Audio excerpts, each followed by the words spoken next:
Tomato soup બનાવવા માટે 250 ગ્રામ જેટલા ટમેટા લઈ લીધા છે। ટમેટા આપણે અહીં પરદેશી લેવાના છે, જે થોડા ખટાશ પડતા હોય તેના આપણે વચ્ચેનો પાર્ટ કાઢી લઈશું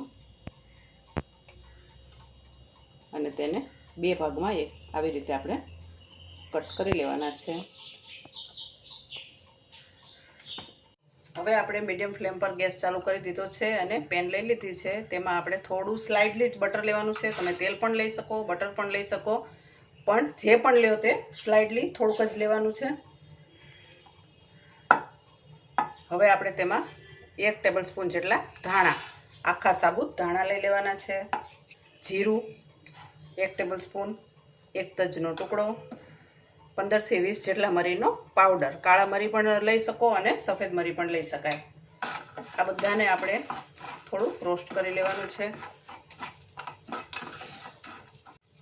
હવે તેમાં એક સાવ નાની મીડિયમ સાઇઝની ડુંગળી, તમે સ્કીપ પણ કરી શકો અને ખાતા હોય તો લઈ પણ શકાય, અને 8 થી 10 કળી લસણ। આ બધાને સાવ ધીમા તાપે થોડી જ વાર માટે આપણે રોસ્ટ કરવાનું છે, માત્ર તેની કચાશ દૂર કરવા માટે। અડધી ચમચી આપણે હવે કાશ્મીરી લાલ મરચું લઈએ છીએ અને હવે જે આપણે ટમેટાને જે કાપીને રાખ્યા છે તે લઈ લઈશું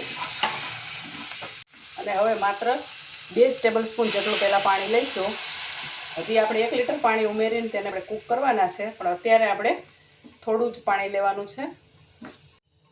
હવે આપણે તેમાં અડધું ગાજર સમારીને લઈ લીધું છે। હવે આપણે આને એટલા કૂક કરવાના છે કે હાથેથી દબાવો તો એકદમ મેશ થઈ જવું જોઈએ ત્યાં સુધી કૂક કરી લેવાના છે। ઓછામાં ઓછી 15 થી 20 મિનિટ કૂક થતા લાગશે। અને આપણું મેઇન ઇન્ગ્રેડિયન્ટ છે કોથમીરની જે દાંડલી હોય છે, તે સૂપને સ્વાદ પણ આપશે અને સોડમ પણ આપશે, એટલે તે ખૂબ જ જરૂરી છે। અને હવે તેમાં 1 ટેબલસ્પૂન જેટલું નમક। હવે આપણે 1 લીટર એટલે કે 1 લોટો પાણી એમાં ઉમેરી દઈએ છીએ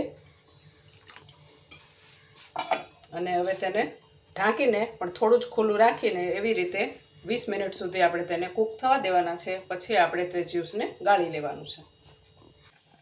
25 થી 30 મિનિટ જેટલો સમય થઈ ગયો છે। હવે આપણે ખોલીને જોઈશું। ટમેટા અને ગાજર આપણે એકદમ સરસ ગળી ગયા છે અને લસણ, ડુંગળી બધાએ પોતાનો સરસ તેનો સ્વાદ અને રંગ છોડી દીધો છે। હવે આપણે ગેસ બંધ કરી દઈએ છીએ અને ઢાંકીને તેને ઠંડુ થવા દઈએ છીએ અને ઠંડુ થાય પછી તેને આપણે ગાળી લઈએ। 10 મિનિટ થઈ ગઈ છે। હવે આપણે સૂપને ગાળી લઈએ। સૂપને ગાળવા માટે આપણે અહીં મોટી સાઇઝની ગરણી લઈ લીધી છે અને આપણે બધું જ સૂપ દબાવીને ગાજર, ટમેટા બધા જને દબાવીને તેનો રસ લઈ લેવાનો છે અને બહાર જેવું મળે છે તેવું જ સૂપ આપણે તૈયાર થઈ ગયું। આ સૂપને હિન્દીમાં શોરબા પણ કહેવામાં આવે છે અને તેનાથી પાચન શક્તિ ખૂબ સારી ખીલે છે અને બીમાર માણસને જેને પાચન શક્તિ મંદ પડી ગઈ હોય તેને આ સૂપ પીવાથી ખૂબ જ ફાયદો થાય છે।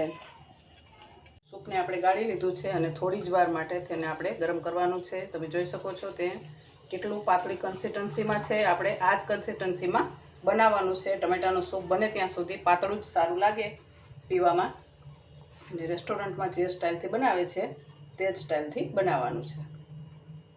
સૂપ આપણું ગરમ થઈ ગયું છે। હવે આપણે તેને સર્વ કરી લઈએ।